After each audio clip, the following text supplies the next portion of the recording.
Amém? Amém? Eu seriamente nesses dias tenho olhado para esse assunto e diante das promessas, tudo que Deus tem falado para nós como igreja, e eu tenho entendido também, não só para a minha vida, mas para a igreja, e uma das palavras que nós temos recebido é: se prepare para o que está por vir. É ou não é? Se prepare, se prepare, se prepare, esteja pronto, santifique-se. Então, baseado nesse impulsionamento de Deus, eu não posso esperar o novo de Deus da mesma maneira. Como diz a palavra, o vinho novo, irmão, ele vai romper o odre velho, não é verdade? Não se põe vinho novo em odre velho. Então, se a gente está disposto, interessado em viver coisas novas, nós também precisamos sermos renovados. E muitas das situações que nos limitam, muitos dos problemas que nós temos, nós mesmos os provocamos. Tem coisas que são espirituais, e eu quero fazer uma distinção aqui. Tudo é espiritual. Mas tem coisas, irmãos, que sendo espiritual é mais fácil você lidar. Mas algumas coisas que eu até tratei isso no domingo passado, que hoje é uma continuação, se você quiser saber mais, não que vai interferir se você não ouviu, assistiu o de semana passada, mas está lá no YouTube, no canal da igreja, você pode ouvir essa palavra. Muitas das coisas, a maioria dos problemas que nós temos, nós mesmos provocamos. São coisas que nós atraímos para nós. E então, semana passada eu falei sobre dominadores. Sobre dominadores. São domínios que aprisionam nosso coração, nossa alma, e nos condicionam. São como parasitas que não querem que a gente morra, mas querem que a gente continue produzindo e vivendo, mas eles vão se alimentar daquilo que a gente produz. Então, o diabo veio para matar, roubar e é isso que o diabo quer fazer. Essa é a missão dele. É isso que ele propôs no seu coração. Mas esses dominadores que não são pessoas, os dominadores não são demônios. Os dominadores são bloqueios na nossa alma que vêm roubar toda a nossa energia, drenar tudo o que nós produzimos e fazer de nós escravos. Eu vou te exemplificar antes de começarmos aqui essa palavra.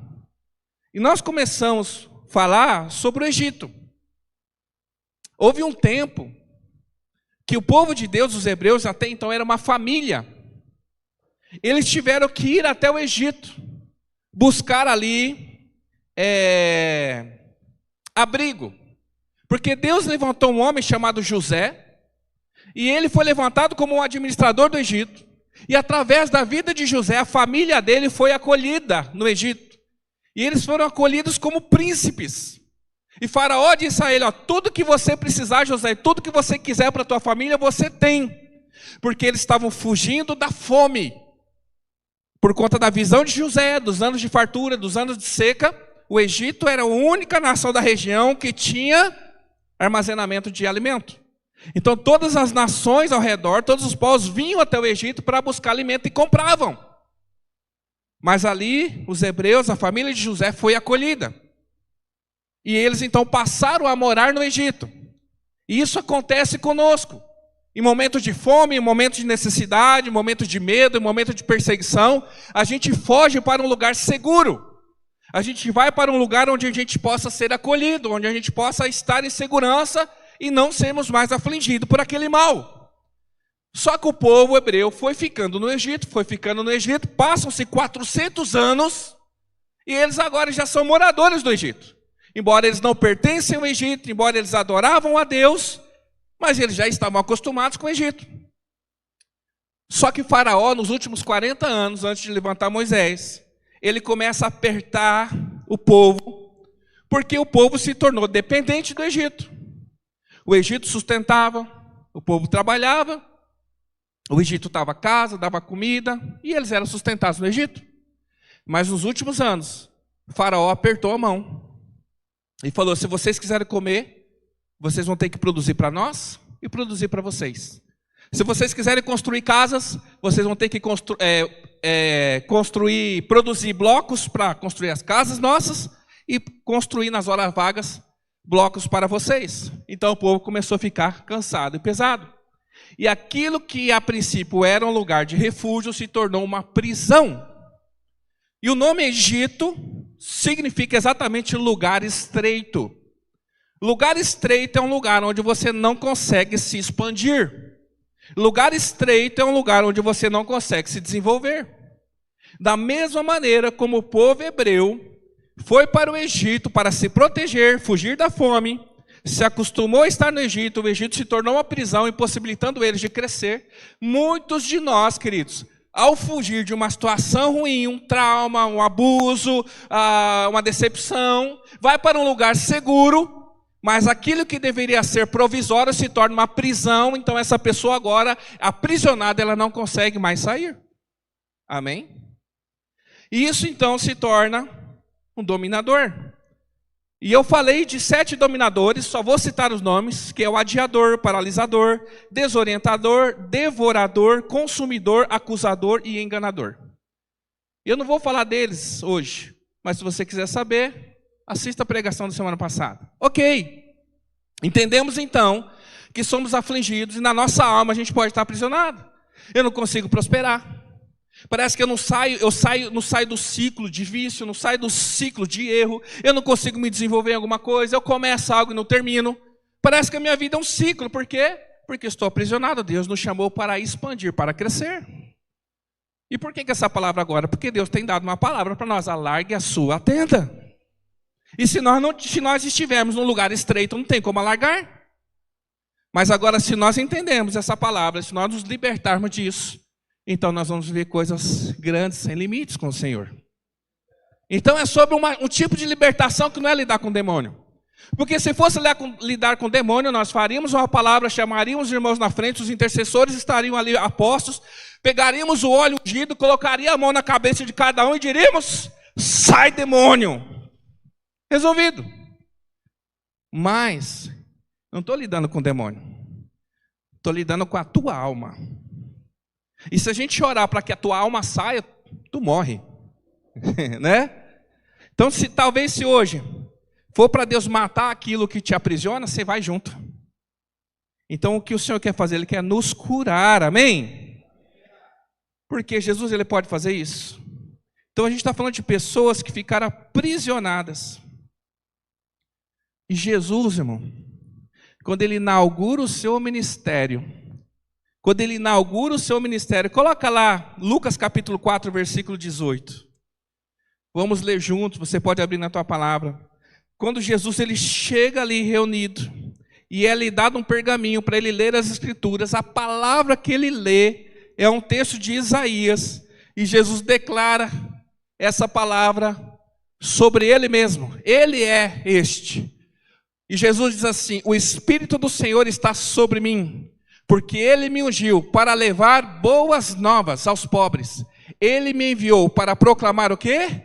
Liberdade aos presos ou aos cativos e recuperação de vista aos cegos, para libertar os oprimidos. Amém?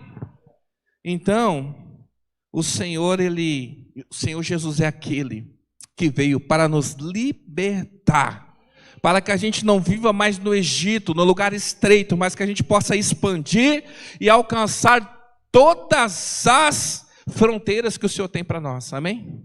E não descansar enquanto não alcançarmos. Pode levar tempo. O povo entrou na terra prometida, querido, e começou o desafio com gigantes, com povos invasores, e vai passando de geração em geração.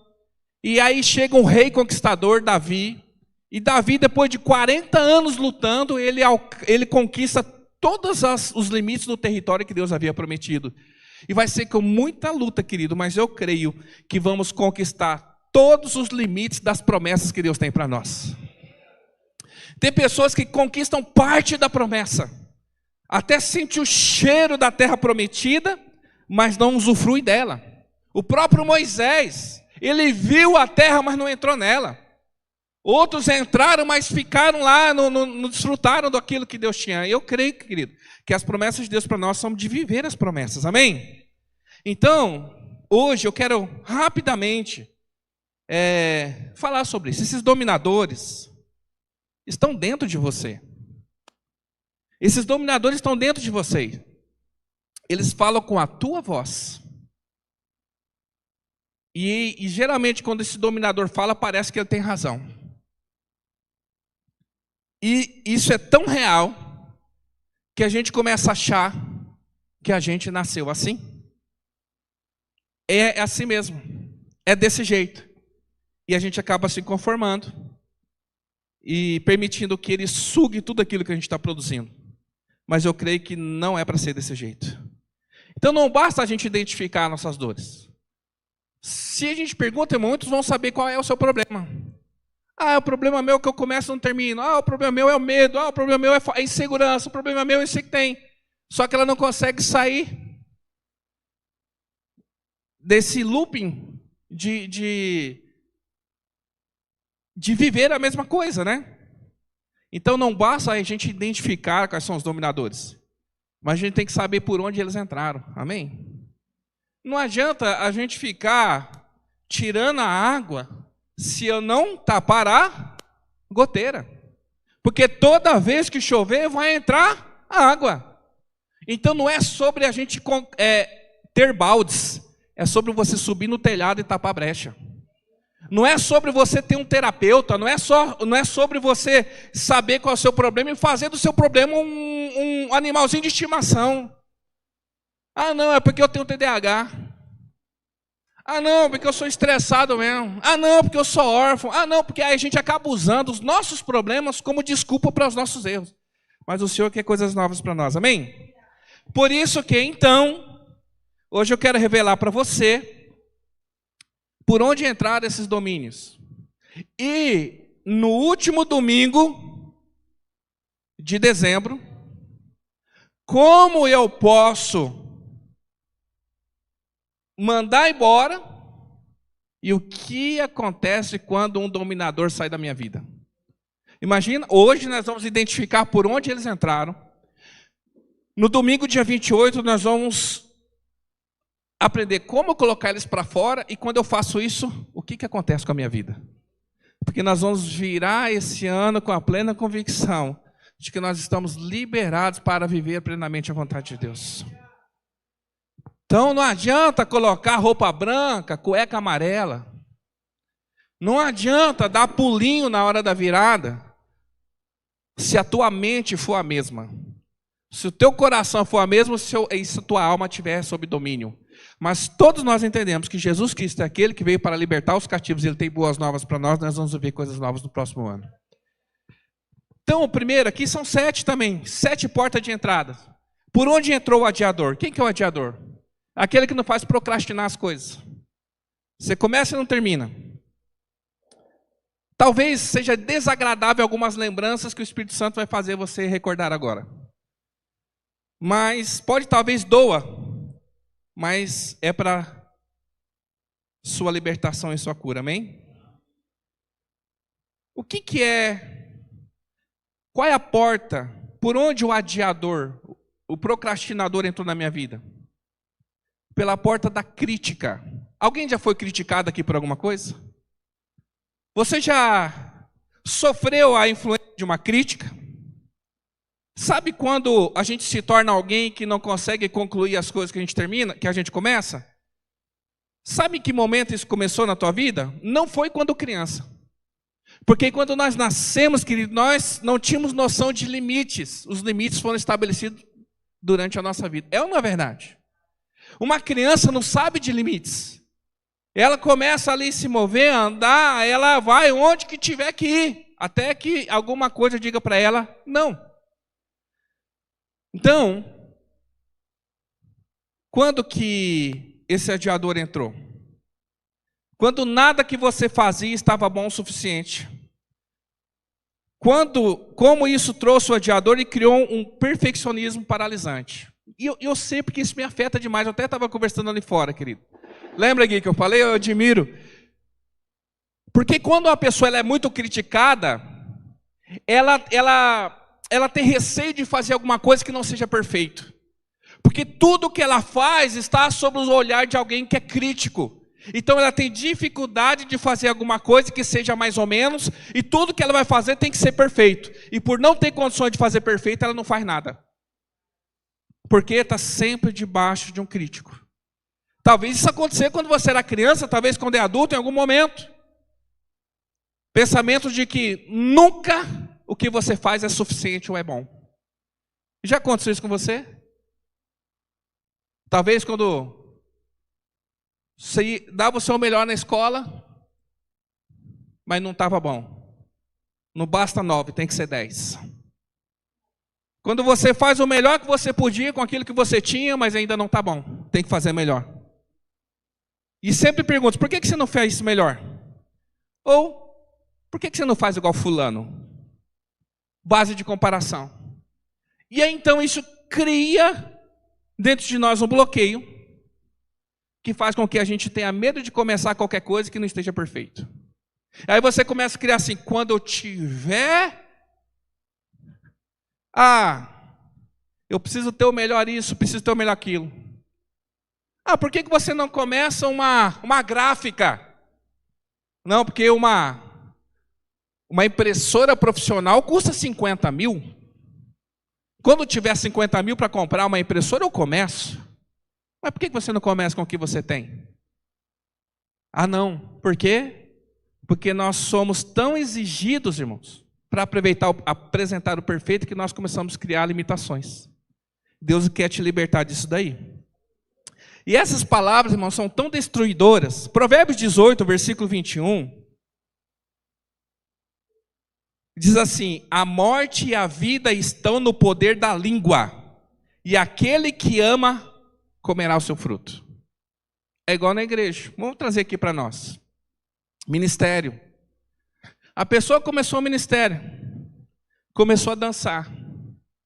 Por exemplo, começou a dançar. E aí olha alguém e vê que a pessoa está dançando desengonçada, porque ela começou agora. O que fala? Tá feio, hein? Engraçado, né? E a pessoa, ela fica ofendida com aquilo lá, e ela para de fazer aquilo que de repente Deus chamou ela para fazer e ser perfeita naquilo, em algum dia. Então, querido, nós decidimos nesse momento a nos mostrar só quando for perfeito. E aí tem um pensamento assim: melhor não fazer do que fazer errado. É uma das maiores dificuldades ministeriais que a gente tem aqui, que a gente vê pessoas que têm excelente potencial, mas elas têm medo de começar porque elas não vão apresentar o melhor do início, mas não vai mesmo. Há uma limitação em todos nós, que nós vamos sendo aperfeiçoados à medida que nós caminhamos, amém? Deixa eu te fazer uma pergunta. O que você fazia e nunca estava bom o suficiente? Você lembra na sua história, na tua vida, em algum momento, que algo que você fazia e nunca estava bom, ou alguém que nunca achava que você era suficiente? Alguém que sempre criticava aquilo que você fazia? Quando geralmente nós somos afligidos por esse tipo de ataque, de crítica, nós nos tornamos pessoas perseguidoras de aprovação e reconhecimento. Não importa o que a gente faça, a gente espera aprovação e reconhecimento das pessoas. E se você não tiver aprovação, se não tiver reconhecimento, você trava. Sempre andamos debaixo da aprovação das pessoas. É por aí que entra o adiador, pela crítica. E o Senhor vai nos libertar disso no nome de Jesus, amém? Tem outra porta que é aberta, por onde entra o paralisador. Isso aqui me lembra muito a época de escola. Isso aconteceu muito comigo. Quem tem mais de 35 aí também, você já vai entender o que eu estou falando. Quando você tentou algo, você já passou uma vergonha na sua vida pública? Isso já aconteceu de escola, quando era criança? Quando você foi exposto? Ou de repente você empreendeu? Começou uma empresa, fracassou. E aí você ficou envergonhado, porque você disse: olha, esse vai ser o melhor ano da minha vida, agora vai dar tudo certo. E pessoas e aí agora não deu certo. E como é que fica teu coração? É um relacionamento. E aí você passa pelo olhar, de repente pessoas que falam assim, mais um. Mas no teu coração você fala assim, não, dessa vez vai dar certo. Mas isso não deu certo. E aí, de certa maneira, você se sentiu envergonhado. Passou por um fracasso, uma falência, um divórcio, uma derrota. Isso te fez ficar tímido e envergonhado. Talvez isso aconteceu na sua vida. O paralisador entra debaixo da porta do julgamento. Do julgamento. Quando nós somos julgados por quem está ao nosso redor. Principalmente das pessoas mais próximas. Pai, mãe, pessoas que a gente considera demais a opinião delas. Quando essas pessoas nos julgam. Pensa só para você. Quando foi a sua maior humilhação? Quando foi a sua maior frustração, sua maior humilhação? Eu lembro de um personagem da Bíblia muito conhecido chamado Rei Davi. Davi, quando ele conquista ali o reino, no início do seu reinado, ele manda trazer a Arca da Aliança para a cidade santa de Jerusalém. E aí quando a arca está entrando na cidade, Davi começa o quê? Dançar. Mas Davi dança, mas dança tanto, irmão, que ele levanta as pernas tão alto que mostra as partes. Porque aquela roupa que ele saiu não estava usando cueca. E aí quem é que vai julgar ele? A própria esposa. A própria esposa olha o rei entrando feliz com a presença de Deus, mas a alegria dele é tanto que talvez ele se excede e a ponto de ele mostrar as partes que não devia, e a própria esposa fala, olha, essa é postura de rei? Isso é a postura do rei? Só que louvado seja o Senhor que Davi tinha um coração em Deus. E Davi não tinha limites para agradar e adorar a Deus. E ele não deixou essa acusação, ele não deixou esse julgamento entrar no coração dele. Quantas pessoas, querido, chamadas por Deus, começam a fazer alguma coisa, mas por conta de um fracasso, por conta de um erro, por conta de alguma coisa que deu errado, são julgadas e elas abandonam totalmente aquilo que Deus colocou na mão delas, por conta de palavra de julgamento. Deus, Ele quer curar o teu coração disso, para que você possa fazer e nada te parar. Deus não nos chamou para sermos perfeitos, mas Ele nos chamou para nos parecermos com aquele que é perfeito, para nos tornarmos como aquele que é perfeito, para sermos aperfeiçoados. Só é aperfeiçoado aquele que não é perfeito, e você nunca vai ser aperfeiçoado se você não começar. Então Davi passou por isso, mas ele não deixou entrar no seu coração. Qual foi a maior humilhação da sua vida? Qual foi a maior decepção? E você fala, eu errei mesmo, não deu certo mesmo, não é culpa dos outros, foi culpa sua. Ou você estava envolvido. Irmão, talvez muitas coisas travaram na tua vida por conta de algo que deu errado, porque entrou o julgamento. Mas Deus, Ele quer trazer libertação.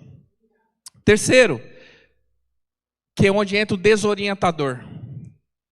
Quando parece que a gente não tem propósito, parece que a gente está perdido na vida. Quando você encontra alguém que ela não tem propósito, que ela parece que tanto faz. Você conhece a pessoa que tanto faz? Tanto faz trabalha, tanto faz se não trabalha? Tanto faz se come, tanto faz se não come? Tanto faz vestir, tanto faz não vestir? É uma pessoa tanto faz isso. O desorientador, ele entra pela porta da insignificância.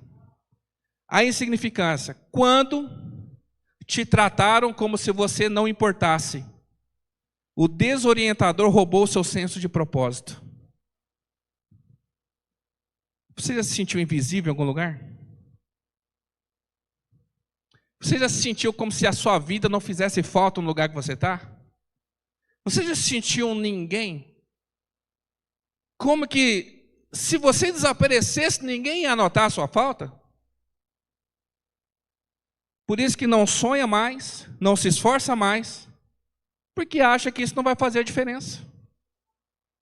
Não vou estudar porque não vai mudar nada.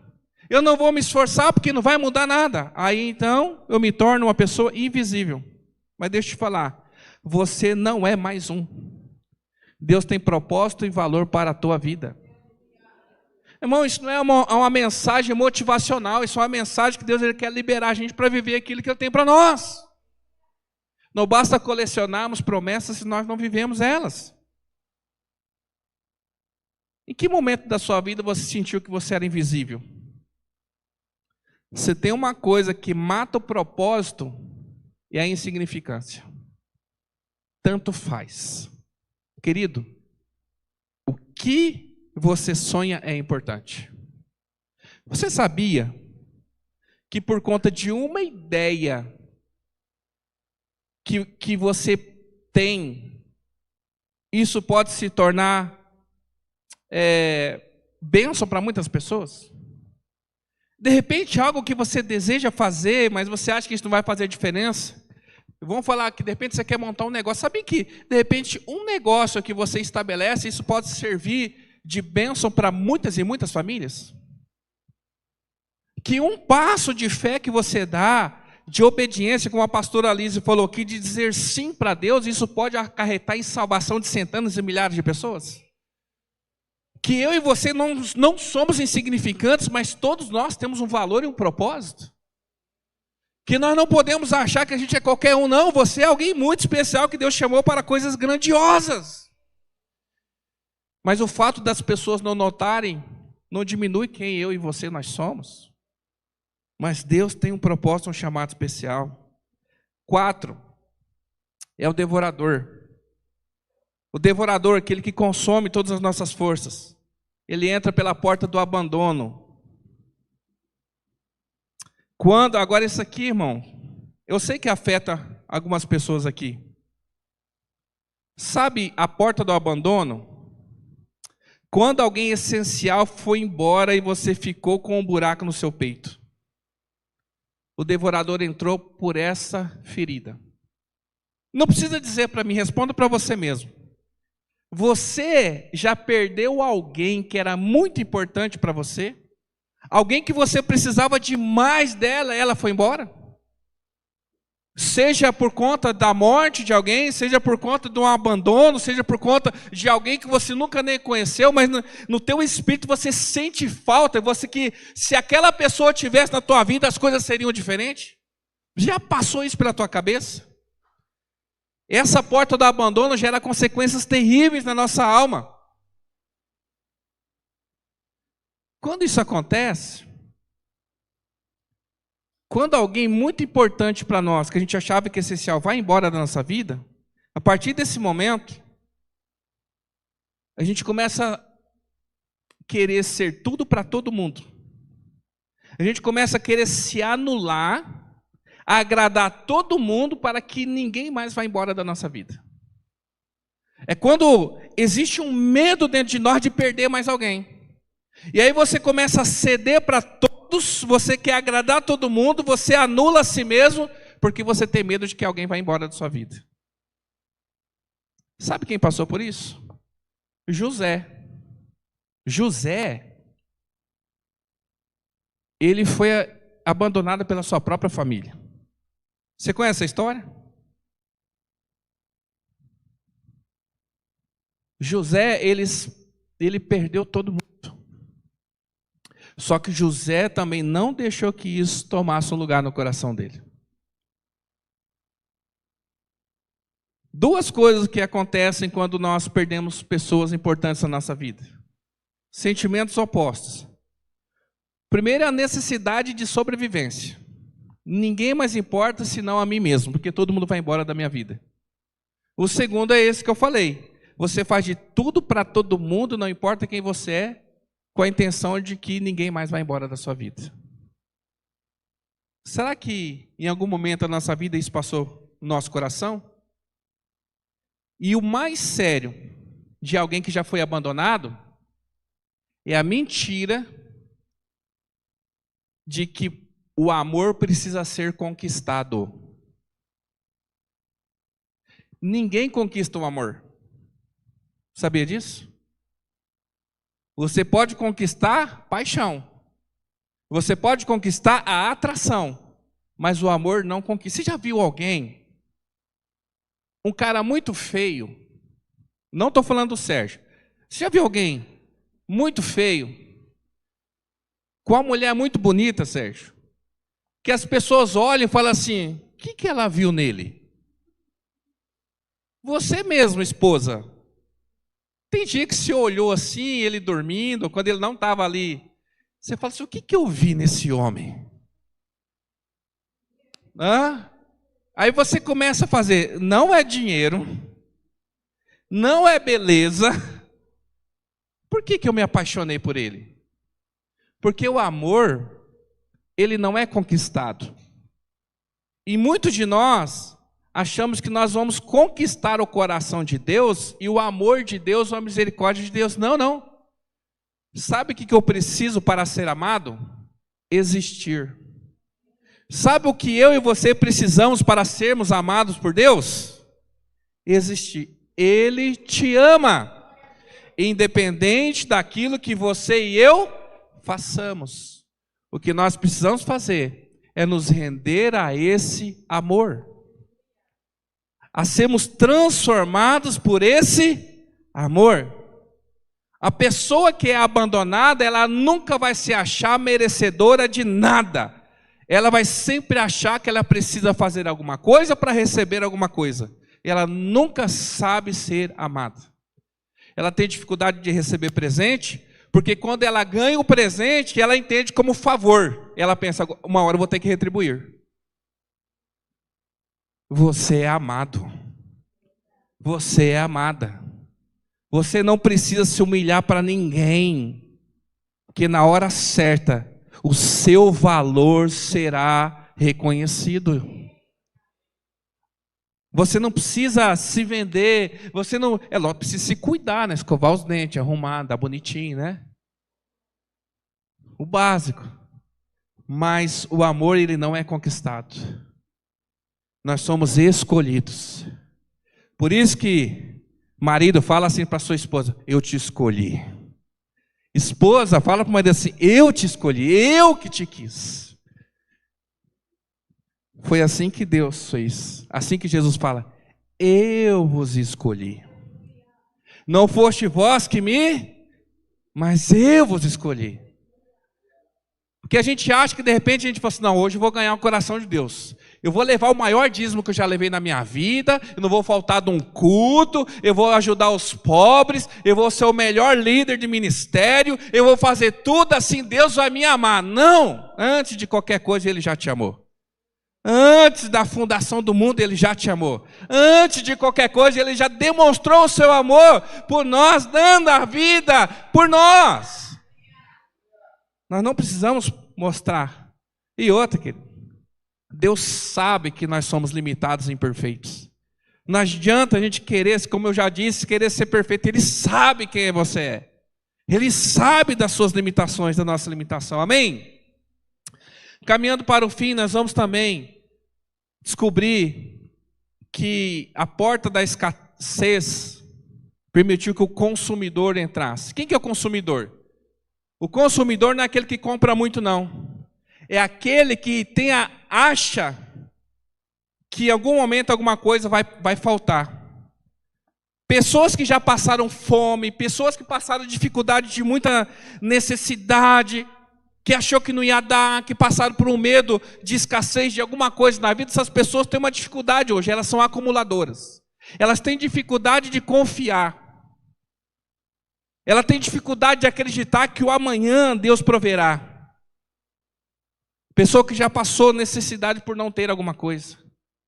Talvez possa ter sido na escola que quando todo mundo tinha lanche lá na merenda, você não tinha nada, levava pipoca na sacola. Quem já levou pipoca na sacola? É bom, cara.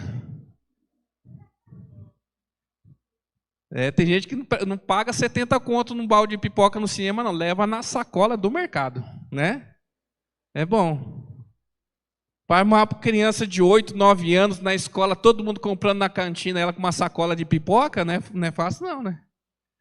Então, Você já passou por algum momento de escassez na sua vida? Irmão, tem pessoas, a gente conversava esses dias, né? A gente está conversando esses dias, às vezes, alguma coisa nesse sentido. Às vezes você passou tanta dificuldade, quem é pai hoje vai entender o que eu estou dizendo. Tem coisas que talvez quando você era criança não era normal na sua casa. Yakult, Danoninho, Chandelle, leite de caixinha. Tem coisas que não tinha. Hoje, você entope sua geladeira dessas coisas, seus filhos nem gostam. Mas quando você abre a sua geladeira, você vê essas coisas, se sente assim, próspero. Você abre a geladeira e fica assim, olhando. Seu filho nem gosta. Mas a gente quer acumular. Porque eu não quero passar por isso novamente. Eu não quero ver. Então, isso aí é um exemplo simples. Mas vou dizer uma coisa para você. No deserto, Deus tirou o povo do Egito e levou pelo deserto. Chegou um momento que o povo ficou 3 dias sem comer e sem água.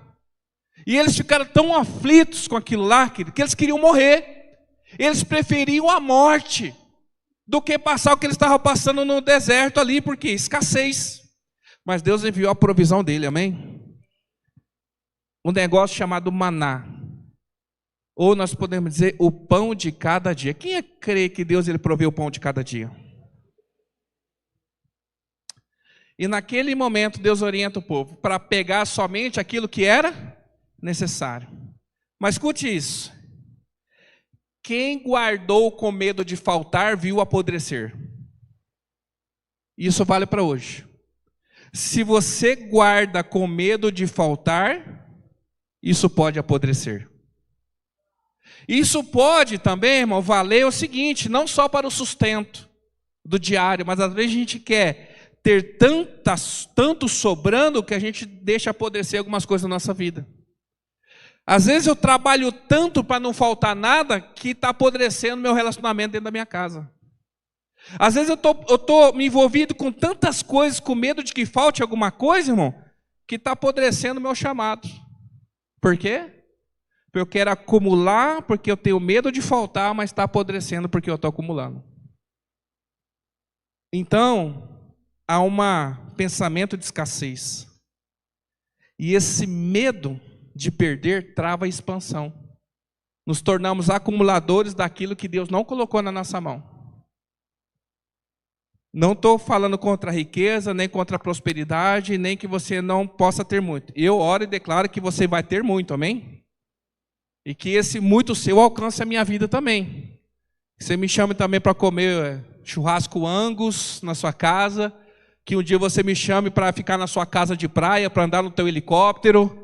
Eu oro que você viva a fartura, mas que isso não deixe apodrecer coisas preciosas que Deus colocou na sua vida.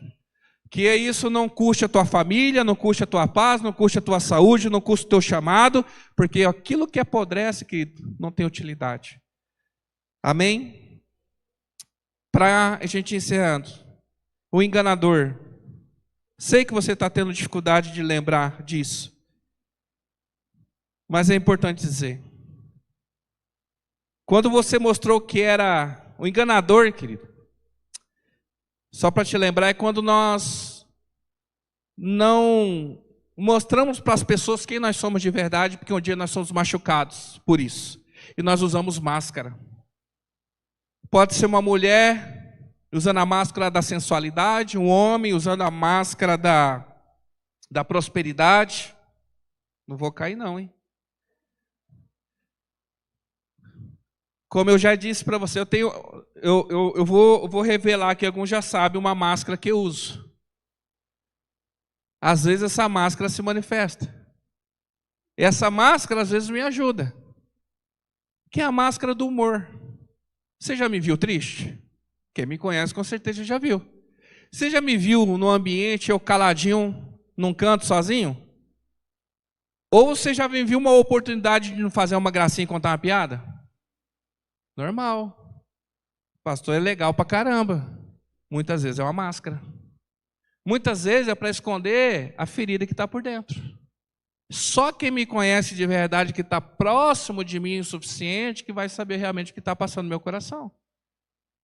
Então máscaras também a gente usa para se proteger.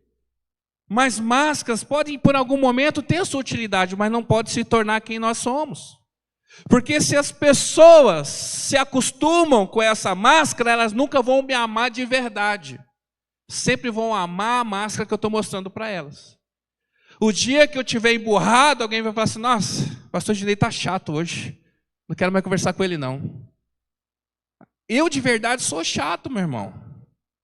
Pergunta para a pastora, né? E eu estou falando, tem um grupo de amigos de muitos anos lá da missão, dando os parabéns, e eu estava celebrando com eles que cada ano que passa eu ganho de direito de ser mais chato. Cada ano, irmão, que eu fico mais velho, eu ganho o direito de ser mais rabugento. Que vai chegar uma idade, irmão, que você não vai dar mais satisfação para ninguém. Né? Você não deve mais nada para ninguém. Então eu estou ganhando. Cada dia eu vou ficar mais rabugento. E vai chegar o tempo que eu vou acordar às 6 horas da manhã, vou varrer a calçada, varrer o quintal. Vou no banco no horário de pico.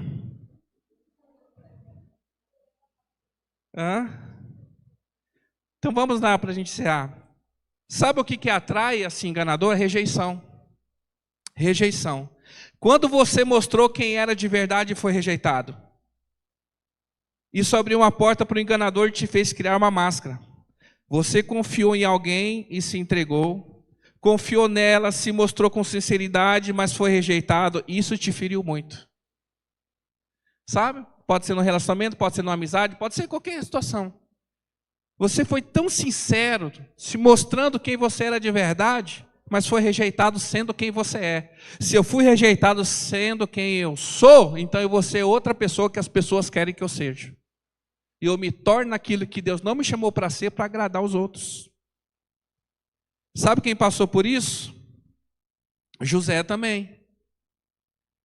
José, irmão, ele foi tão sincero que ele expôs o seu sonho para os seus irmãos. Ele chegou todo feliz para os seus irmãos, não havia maldade nele ali, e falou assim: olha, eu tive um sonho, todos vocês se prostravam diante de mim, eu era o maior entre todos vocês. A sinceridade de José fez com que ele foi rejeitado. Tenso, né? E muitas vezes, irmãos, a dificuldade de nós sermos igreja é porque, inclusive, dentro da igreja, há uma dificuldade de a gente ser quem a gente realmente é. Porque as pessoas esperam a gente perfeição. E aqui deveria ser o único lugar onde nós poderíamos, sem medo nenhum, ser quem nós realmente somos. Chegar diante de alguém e não ser sincero e demonstrar suas fraquezas. Mas em algum momento a gente mostrou nossa fraqueza para alguém e foi traído, foi rejeitado. Talvez foi um líder, uma liderança, um ministério, que você foi intenso, verdadeiro, sincero, mas na tua sinceridade você foi rejeitado, você foi ignorado, isso gerou um bloqueio, então agora nunca mais eu vou fazer isso. Você lembra se em algum momento da tua vida isso aconteceu com você? E a partir de então eu me revisto com uma máscara. Mas esse é o tipo de coisa que está travando você de viver plenamente as promessas de Deus. E a última, nós vamos orar. Entrou o paralisador. O paralisador não quer nos matar, mas ele quer nos impedir de avançar. Sabe por onde entra o paralisador? Porta da culpa. Quando você for responsabilizado por algo grave e a condenação se instalou, abre a porta para o paralisador. E vou lembrar algumas coisas aqui que eu já disse. Alguém que morreu, divórcio dos pais, uma escolha errada que teve uma consequência ruim na sua vida, vem o sentimento de culpa. Foi minha culpa, foi por minha causa. Foi porque eu disse, porque eu fiz, porque eu escolhi, foi uma escolha minha. Então, a culpa ela vem sobre nós, e aí, como é que eu sei que uma pessoa é culpada? Que ela se sente culpada? É como se alguém que ela acha que ela merece aquilo que ela está vivendo. Pessoa que ela sofre, não importa qualquer que seja a situação, ela não tem poder de reação, porque ela fala: eu sou ruim mesmo. Você não sabe o que eu já fiz, eu mereço sofrer mesmo. Eu sou um tonto, eu mereço isso mesmo, eu mereço. Cada um tem o que merece. E aí a gente se conforma com aquela situação que a gente está vivendo, porque por isso que a dificuldade da gente tem de lidar com a misericórdia. A dificuldade que nós temos de lidar com a misericórdia. Irmão, é mais fácil, olha só. Nós abrimos um confessionário aqui, eu entrar dentro de uma casinha e falar, confessa os seus pecados.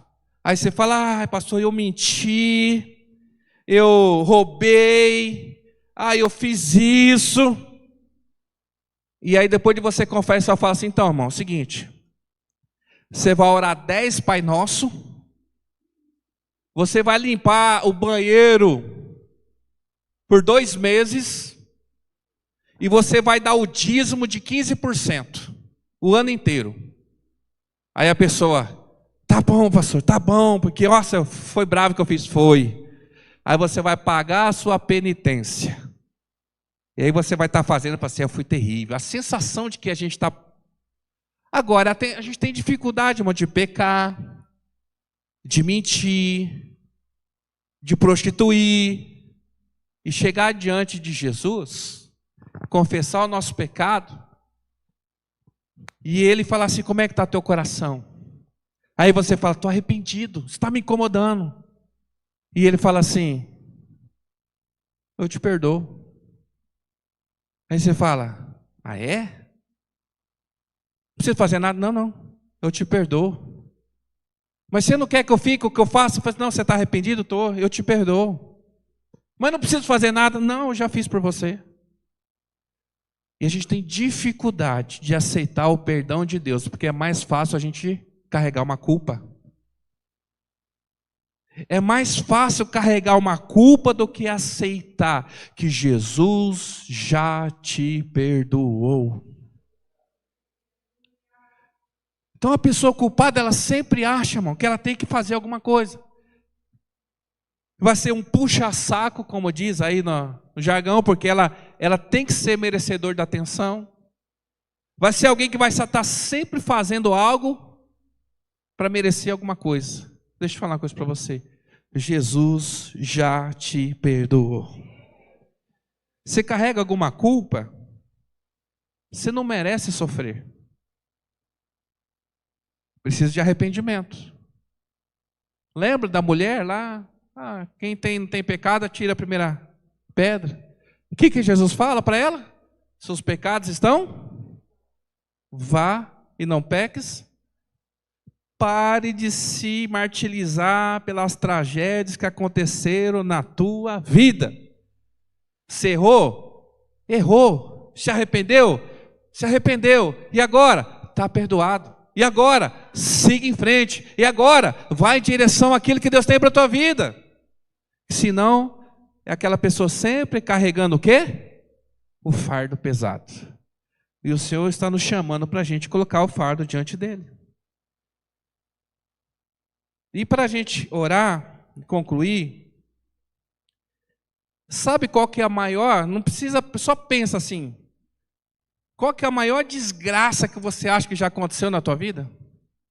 Sabe qual foi a maior dificuldade que você já teve ou está tendo na sua vida? Sabe a coisa mais difícil que você já teve que lidar com ela? Que talvez esse é o motivo pelo qual você se tornou uma pessoa tão difícil? Esse é o seu maior poder.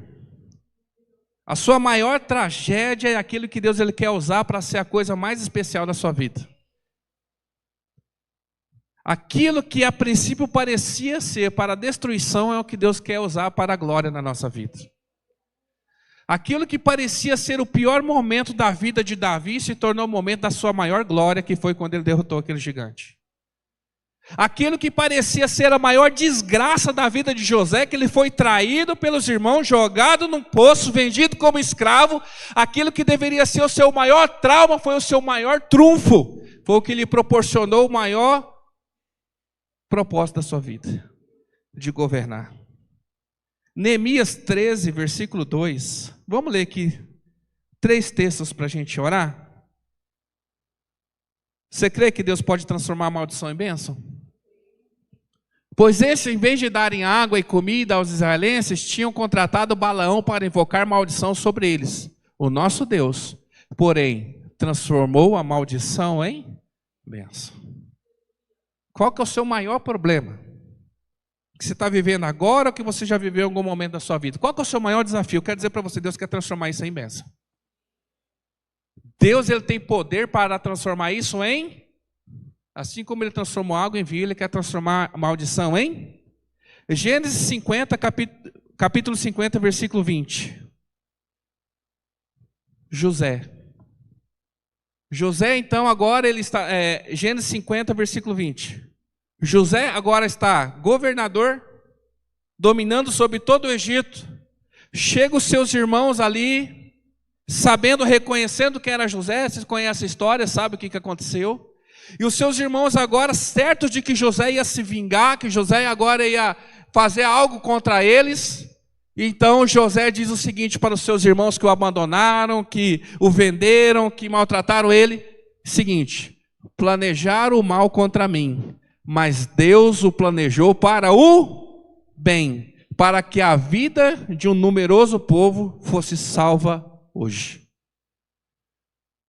Enquanto os irmãos tinham consciência de que eles fizeram mal para José, José talvez por algum momento ele se corroeu, porque sabendo que os seus irmãos tinham feito mal para ele, mas no momento que ele superou tudo aquilo, ele declara: aquilo que foi planejado como mal contra mim, Deus planejou para que seja bom. Você recebe isso para a tua vida? E isso que pode parecer para você algo terrível, nas mãos de Deus Ele quer converter em algo maravilhoso. Como? Eu não tenho a menor ideia, você vai ter que viver essa experiência com Ele. Sabe, querido, é como se a sua ferida se tornasse a sua missão. Quantas pessoas que você já ouviu na história, conhece, que fizeram das suas dores um propósito de vida? Pessoas que foram abandonadas pelos seus pais, mas se tornaram resgatadores de órfãos. Você já viu histórias assim?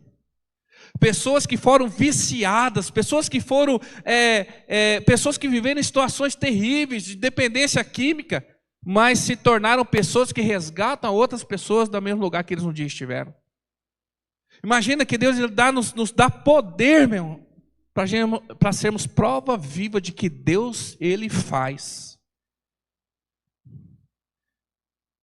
É nos lugares mais quebrados que nós nos tornamos mais fortes. Sim ou não? Eu já cansei de falar isso aqui. Quando eu ouvi isso pela primeira vez, eu achei o máximo. Porque quando você quebra um osso, onde esse osso é restaurado, ele se torna mais forte do que o original. É ou não é verdade? Um osso restaurado, onde ele foi quebrado, ele se torna mais forte do que ele era antes. É mais fácil você quebrar aquele mesmo osso em outro lugar do que no mesmo lugar que ele quebrou, porque ele já fortaleceu. E você sabe o que eu estou falando, que tem coisas na sua vida que você está tão forte, você está tão acostumado que isso não te afeta mais. Porque você já amadureceu. E eu quero declarar sobre a tua vida que a sua dor servirá de cura para os outros. Porque não é sobre você, não é sobre mim. Não adianta eu ser cuidado. Não adianta eu só querer ser cuidado, achar que tudo, o mundo gira em torno de mim. Não, Deus Ele permite que nós passemos algumas coisas para que a gente seja instrumento de Deus para alcançar outras vidas. Deus Ele está nos levantando, querido. E em Cristo, tudo será restaurado.